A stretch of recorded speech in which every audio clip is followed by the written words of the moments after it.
Now, if there's one nation that is taking the world of sports by storm, it's Saudi Arabia. We all know that. And we've known that Saudi Crown Prince Mohammed Bin Salman is a big sports junkie. You already know about Cristiano Ronaldo's move and the new era in football. Then it was golf, followed by esports, and now it's tennis's turn. That starts with 2 exhibition matches being hosted in the Saudi kingdom. And they aren't just any exhibition matches, these are big ticket ones. The first was between world number 2 Aryna Sabalenka and world number 6 Jabeur. That's not all. World number 1 Novak Djokovic is also going to face world number 2 Carlos Alcaraz. Yes, these are just exhibition matches, but it's the biggest names in tennis, and it's all happening in Saudi Arabia's capital, Riyadh. But why is that so? Because Saudi Arabia wants to increase interest in the world of tennis as well. And the best way to do it is to fly in top players for a one-of-a-kind face-off and get the whole city excited for more to follow. Saudi Arabia has taken the world of sports by storm.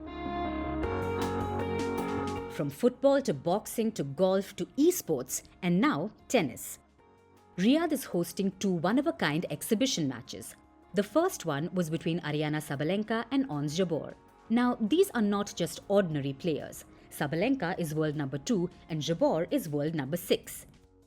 That's right, 2 of the biggest players in women's tennis played an exhibition match in Saudi Arabia. That's because the Royal Kingdom wants to increase the popularity of tennis, and they want to host next year's WTA finals too, so it's a step in the right direction. The match between Sabalenka and Jabeur is already over. It was a full house. Aryna Sabalenka fought back to beat Jabeur. Jabeur won the first set 6-4. Then Sabalenka came to win the next 2 sets 6-3, 6-2.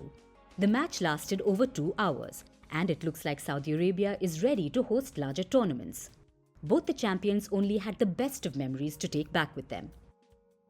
I think it's a huge step for Saudi to bring women's tennis in here, and so far my experience is really good about Saudi. So I think we feel really safe and happy to play our finals here. It's definitely a great thing that I wanted to happen, playing the WTA finals here in Saudi. I think it will be my dream personally. So hope the WTA and the Saudi will find the agreement to play here. After the match, Jabeur and Sabalenka were all smiles, even though Sabalenka won the match. Now things are slightly different between Djokovic and Alcaraz. Djokovic has had a phenomenal year and is going into 2024 ranked world number 1. In contrast, Alcaraz started 2023 as ranked 1 and was dethroned by Djokovic. Despite an age gap of almost 16 years, there's definitely some rivalry between them, and Saudi Arabia is going to get a glimpse of it. I think it's very good that we have another great rivalry in tennis. Alcaraz is youngest ever year number 1 in the history of our sport. He's only 20, but he has won multiple Grand Slams and big titles. Being already a consistent top 2-3 player, for such a young age is amazing. And he's going to be definitely one of the leaders of the future of tennis in the next 10-15 years. I'm sure we're going to see a lot of him winning big tournaments. And obviously Nadal wasn't playing the entire 2023, so Federer retiring also last year. Kind of our era is coming to an end, but you have Alcaraz emerging, which is great. And I was very happy that I had 4 very good matches with him this year that each match attracted a lot of attention. We had a lot of great highlights, and it's good. It's good for our sport. You have Carlos, you have Sinner, Rune, young players who are going to carry this sport for the years to come. And Alcaraz agrees with Djokovic. Well, I think it's quite cool, this rivalry. Having great matches against one of the best in history from our sport is always great. I grew up watching him.